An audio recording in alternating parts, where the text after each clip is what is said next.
Hello student, art subject helper YouTube channel में आपका स्वागत है। हम लोग इकोनॉमी सीरीज चला रहे थे जिसमें से लेसन 1 कंप्लीट हो गया था वेस्टी का। अब लेसन 2 स्टार्ट कर रहे हैं। ये पूरा का पूरा जो मैं पढ़ा रहा हूँ एनसीईआरटी बुक के अकॉर्डिंग होगा। ये नोट्स हैं। लास्ट में मैं आपको टाइम दूंगा। अगर आप लोग को इन इमेज की अगर आपको स्क्रीनशॉट लेना है पीडीएफ की तो आप ले लीजिएगा। और जो भी इस चैनल में नए हैं वो इस चैनल को सब्सक्राइब कर लें, क्योंकि हम जितने भी वीडियो 12th की बनाएंगे वो आप तक नोटिफिकेशन के तौर पर पहुंचती रहेंगी। और अधिक से अधिक लाइक करें और कमेंट करें।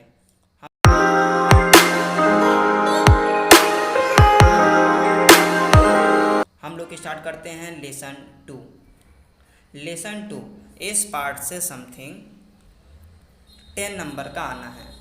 अब 10 नंबर में से अपन लोग कवर करेंगे क्वेश्चन, और जो ऑब्जेक्टिव है ऑब्जेक्टिव अपन लोग क्लियर करेंगे जब पेपर स्टार्ट होंगे।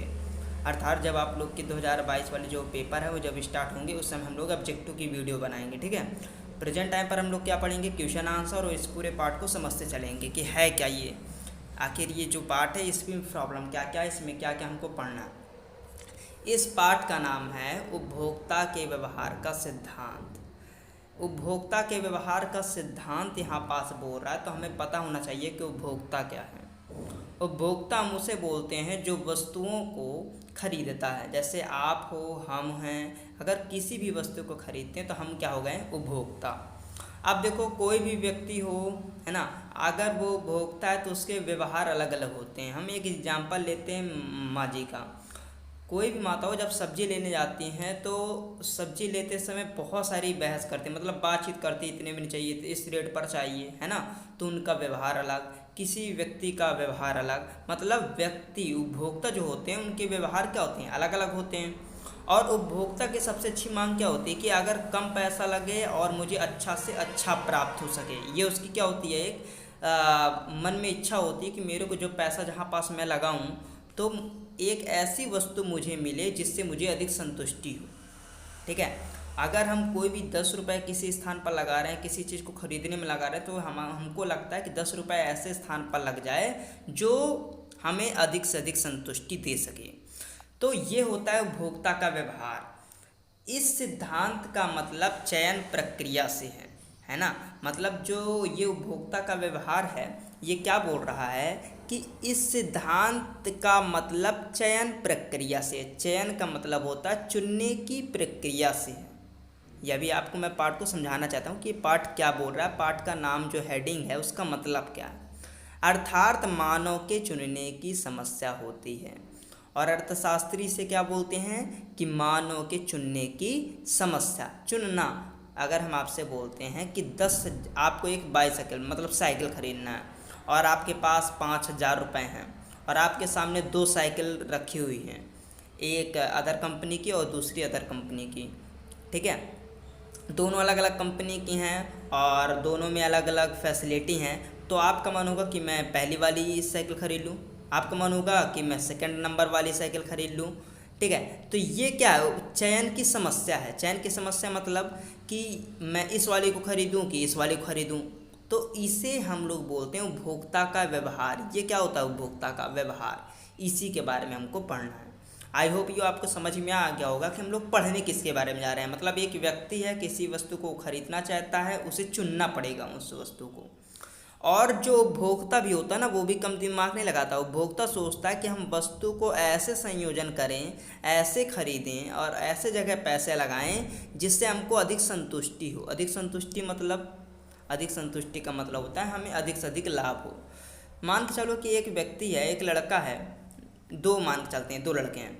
एक लड़का बोलता है कि मुझे आम ज़्यादा अच्छे लगते हैं सेब की अपेक्षा। तो ये बताओ कि अगर उस लड़के को हम आम दें खाने को तो वो ज़्यादा खाएगा, मतलब उसे संतुष्टि ज़्यादा मिलेगी। परंतु उसे अच्छा लगता है आम, हम उसे दें सेब, तो क्या वो उसे संतुष्ट कर पाएगा? नहीं कर पाएगा। दूसरा व्यक्ति है, दूसरा व्यक्ति बोलता है मुझे सेब ज़्यादा पसंद है, मुझे आम कम पसंद है। तो उसे ज़्यादा कौन संतुष्टि करेगा? उसे ज़्यादा संतुष्टि करेगा सेब। ये होते हैं उपभोक्ता के व्यवहार। मतलब सबकी अपनी अपनी अलग अलग क्या होती है, सोच होती है। उस सोच के आधार पर वो सोचते हैं कि हम अपने पैसे को ऐसे जगह लगाएं जिससे हमें अधिक से अधिक संतुष्टि मिल सके। ठीक है, ये आपको पाठ का थोड़ा सारांश समझ में आ गया होगा। अब इस पाठ में उपयोगिता, अब आपने देखा कोई भी वस्तु खरीदना होता है तो उसकी जब उपयोगिता होती है तभी जाके वो वस्तु को खरीदता है। आपको पता चल गया होगा, जब उसकी उपयोगिता होगी तभी वो वस्तु खरीदेगा। तो आखिर ये उपयोगिता होती क्या है, इसके बारे में आपको समझना है। ठीक है, स्टार्ट करते हैं उपयोगिता के बारे में। देखिए इसमें आपको पढ़ना क्या है, मैं आपको बता दूं, जितना इसमें आपको सामने दिख रहा है ये बहुत ज़्यादा इम्पोर्टेंट है। उपयोगिता, उपयोगिता क्या है, ये क्वेश्चन आता है। आपसे पूछेगा कि उपयोगिता की माप हम कितने विधियों से कर सकते हैं, तो दो विधियों से, एक गणनात्मक उपयोगिता विश्लेषण और एक क्रमवाचक उपयोगिता विश्लेषण। दो विधि हैं, एक कौन कौन सी है, गणनात्मक उपयोगिता विश्लेषण, दूसरी कौन सी है, क्रमवाचक उपयोगिता विश्लेषण। तीसरा आपसे पूछेगा उपयोगिता के प्रकार बताइए, है ना। तीसरा आपसे क्या पूछेगा, उपयोगिता के प्रकार। अब उपयोगिता के प्रकार की जब बात कर रहे हैं तो प्रकार कितने होते हैं, देखो जो आप लोग को यहाँ पास आपने देखा होगा कि गणनात्मक उपयोगिता विश्लेषण और गणनात्मक उपयोगिता विश्लेषण और क्रमवाचक। तो गणनात्मक वाले के दो हैं, दो प्रकार हैं गणनात्मक, एक कुल उपयोगिता और एक सीमांत उपयोगिता। ठीक है, और जो क्रमवाचक वाला है उसका यहाँ पास लिखा हुआ है अनाधिमान वक्र। ये आपको पढ़ाना भी परेशान मत होना, ये क्या है सब बताऊंगा आपको। और दूसरा है एक दिष्ट अधिमान, ये दो ठो हैं। तो यहाँ आपको याद रखना है गणनात्मक उपयोगिता विश्लेषण के कितने प्रकार हैं, दो, एक कुल उपयोगिता और एक सीमांत उपयोगिता। क्रमवाचक उपयोगिता के भी दो हैं, एक है अनाधिमान वक्र और दूसरा कौन है, एक दिष्ट अनाधिमान। ठीक है, ये दो ठो हैं, इन्हीं के बारे में अगर आप पढ़ लो तो बस इतना बस पढ़ लो, आपके पेपर में क्लियर है। ठीक है, स्टार्ट करते हैं। पहला क्वेश्चन, उपयोगिता। अभी आपने देखा यहाँ पास आपको पढ़ना क्या है, उपयोगिता पढ़ना है, उसकी माप दो ठो होती हैं, उसके प्रकार पढ़ना है। ठीक है, तो हम लोग स्टार्ट करते हैं क्वेश्चन। उपयोगिता किसे कहते हैं, इनकी माप को समझाइए। उपयोगिता किसे कहते हैं, आखिर क्या है उपयोगिता और इसकी माप, इसकी हम लोग माप कैसे कर सकते हैं, इसको समझाना है। इम्पोर्टेंट क्वेश्चन है, ध्यान सुनना। तो एक वस्तु की उपयोगिता उसके किसी आवश्यकता को संतुष्ट करने की क्षमता होती है। मतलब एक व्यक्ति है, अगर वो कुछ खरीद रहा है और मान लो एक व्यक्ति है, उसे आम अच्छे लग रहे हैं तो आम उसने खरीद लिया, मतलब उसको संतुष्टि मिल गई, यही उपयोगिता है। ठीक है, उपयोगिता क्या है, कोई भी व्यक्ति हो अगर किसी चीज़ को खरीद रहा है और ख़रीदने के बाद उसे खाने पर अगर उसे किसी प्रकार का रिलैक्स फील होता है तो वो क्या है, उपयोगिता है। ये सबसे अच्छी परिभाषा है।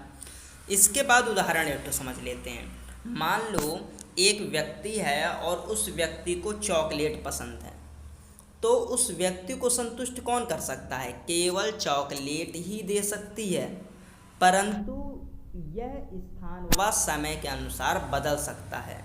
जैसे रूम हीटर, ये बताओ रूम हीटर का मतलब क्या होता है कि जो गर्म करता है कमरे को, है ना।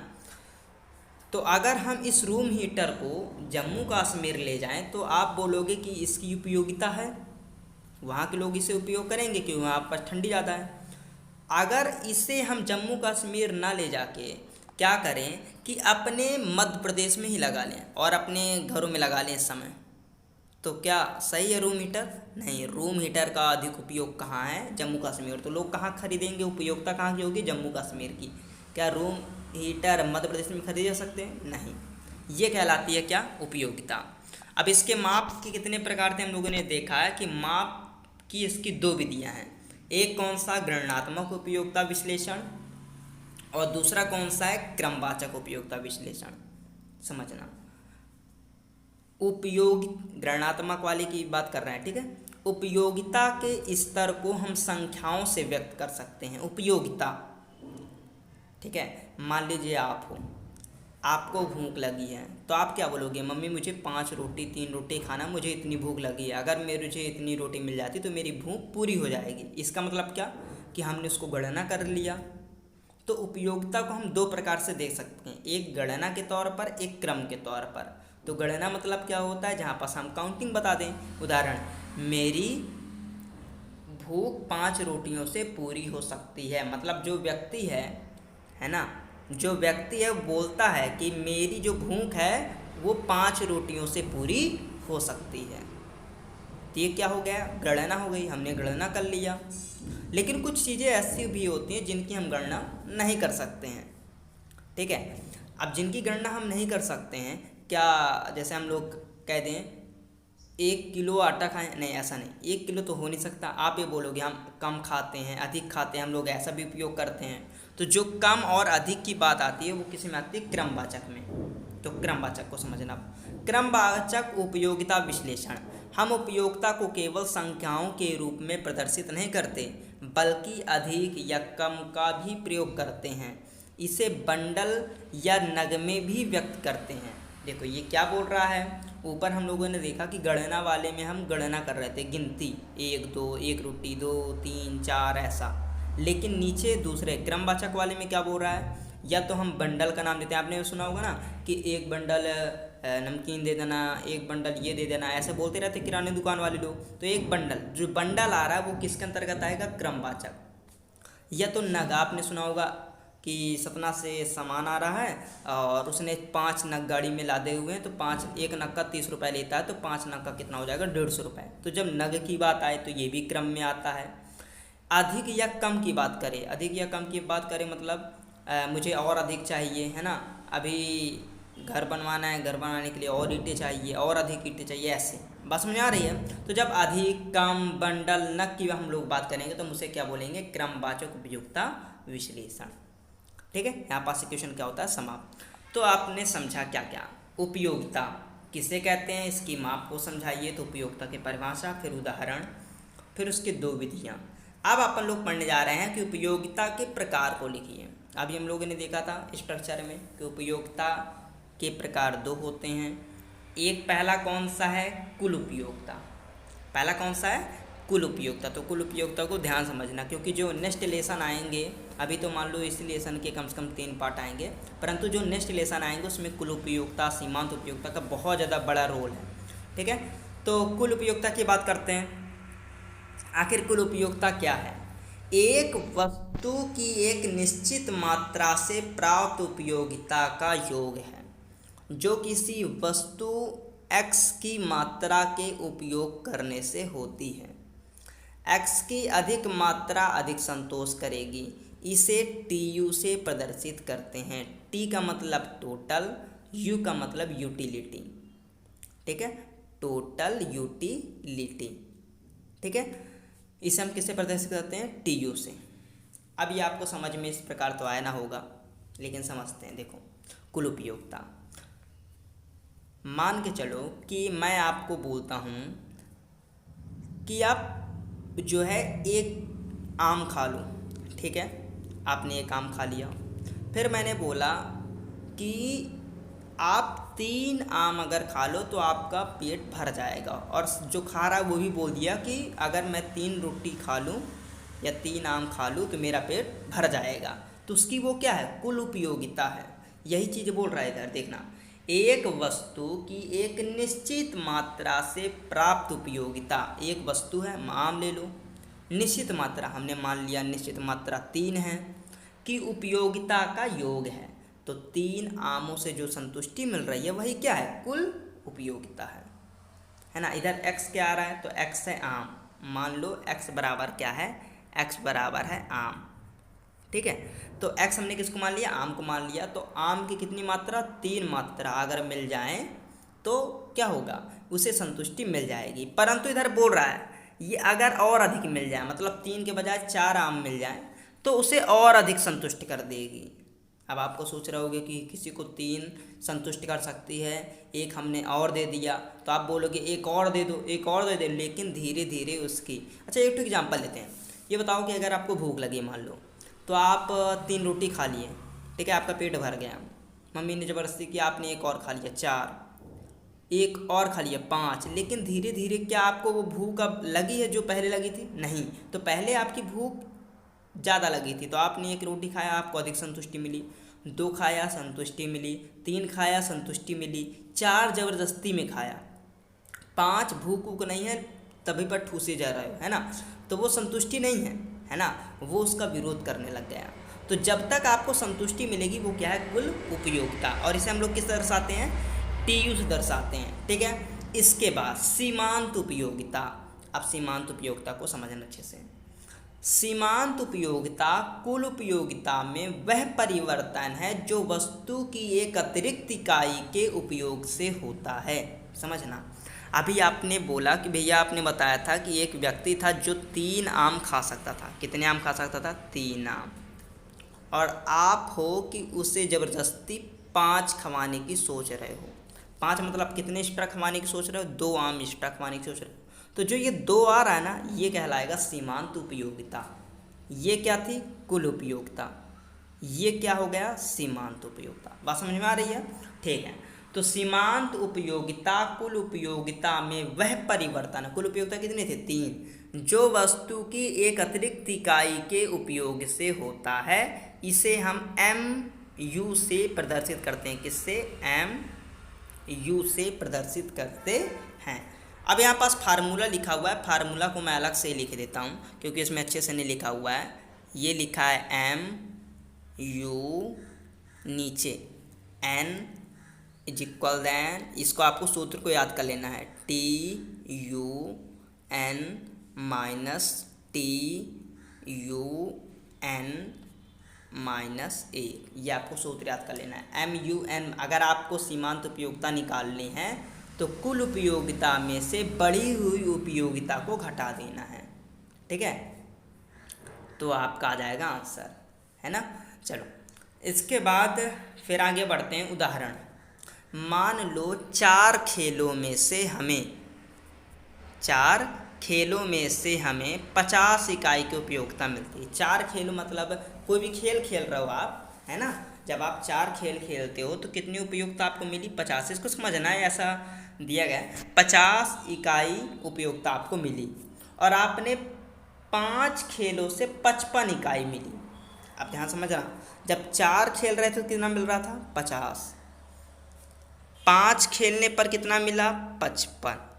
तो आपको क्या निकालना, सीमांत उपयोगिता। अभी हम लोगों ने सूत्र लिखा था कि कुल उपयोगिता, कुल कितनी यहाँ पास 55, तो हमने आगे किसको कर लिया, 55। 4 खेलों में से कितनी मिली थी, 50, तो 55 - 50 = 5, मतलब MU कितना आ गया, 5। ये क्या हो गई आपकी, ये हो गया आपका सीमांत उपयोगिता।